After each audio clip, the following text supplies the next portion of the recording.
Fantatra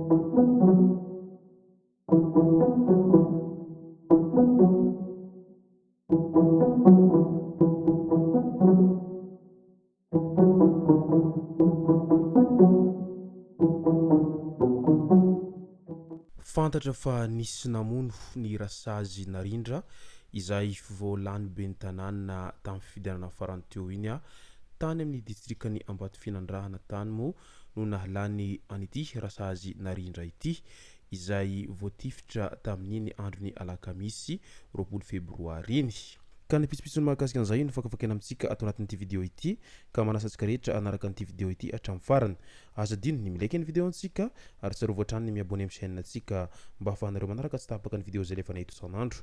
Tsy ampendrela moa isika fa avy hatrany tonga de vavany ndao ary.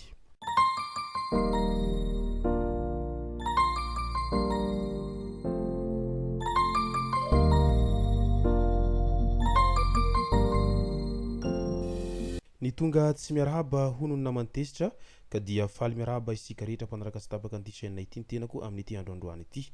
Arakin'izay efa natsipiko zay dia ny mahakasika ny raharaha izay famonona any rasazy narindra izay voalany ben'ny tanàna moa no tena imatesantsika ato anatin'ity vidéo ity.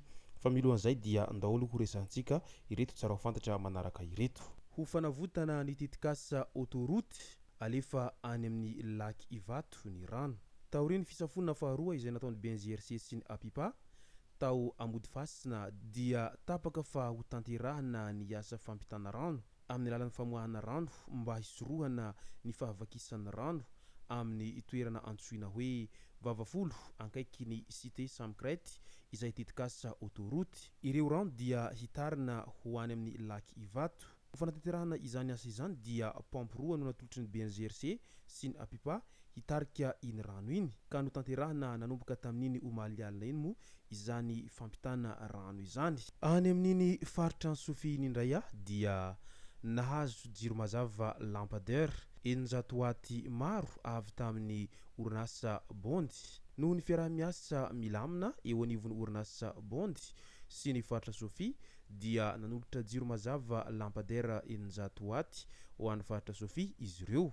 Ho zaraina amin'ireo sampandraharaha eo anivon'ny faritra fa indrindra amin'ireny bariera ekonomika ireny ireto fitaovana ireto. Mankasitraka ny Bondy izay misehatra amin'ny fiarovana ny alahongo mitahiry ireo harena an-dranomasina ny fisian'ny alahongo ka ny fahapotehany midika famonona ireo zava-mananaina any an-dranomasina koa isorana azy ireo manome tantsoroka amin'ny fiarovana izany raha ny fanazavana hatrany. Nandray izany tamin'ny anaran'ny faritra Sofia ny gouvernora any amin'iny faritra Sofia iny i général Wilson René de Roland. Fanotiko-dinam-bolam-panjakana tany amin'iny faritry ny Horombe iny nahitatra amponja ny lehibe ny faritry ny Horombe teo aloha niaraka tamin'olona efatra hafa. Taorian'ny fanadihadiana izay nataon'ny Bianco tany Fianarantsoa niarahan'izy ireo tamin'ny direction régionale de l'inspection générale de l'État no nahafantarana fa nisy fanotiko-dinam-bolam-panjakana sy ny fanaparam-pahefana ary ny fampiasana sy fanaovana hosoka ny tranga tao amin'ny faritry ny Horombe tamin'ny taona 1924 ka hatramin'ny taona 1924.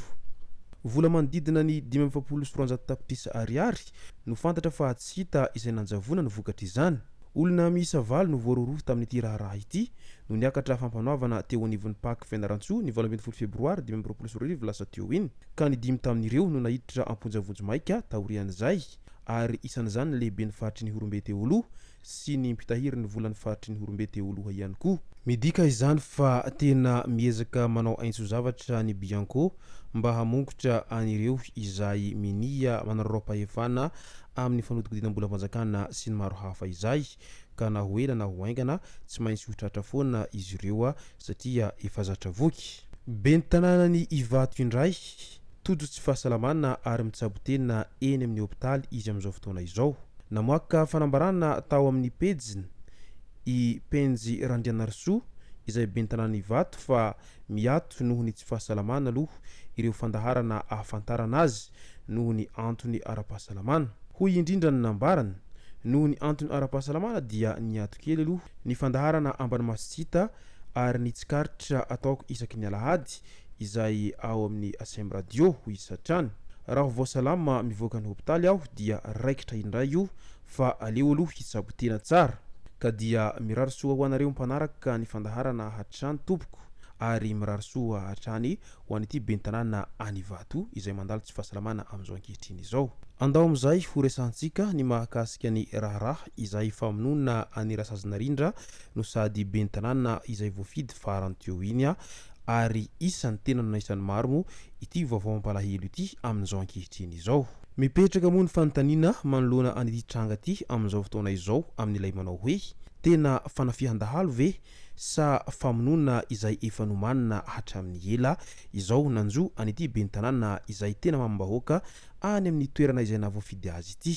Satria manko araky ny resaka izay miparitaka eran'ny tambazotra Facebook amin'izao fotoana izao dia ny dahalo any an-toerana hono tsy mamono rasazy ho izy ireo. Fanondroany zany zao ny fanakanana nahazo azy teo amin'ny toerana io nandritra ny fotoam-pifidianana ity raha ny resahany hatrany. Tamin'ny voalohany ho izy dia moto efatra izahay no voasakana teo ambavaloza ka lasa avokoa ny entanay, telefona, vola sy ny maro hafa. Lefa no nampiasain'ny mpanakana ary nalefa nandeha izahay rehefa azony izany.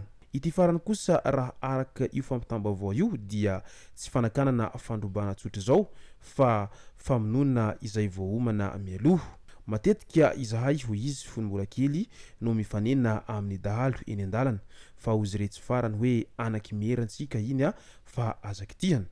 Ireo no sombisomby ny resaka izay nifanaovany tamin'olona izay ankaiky azy indrindra.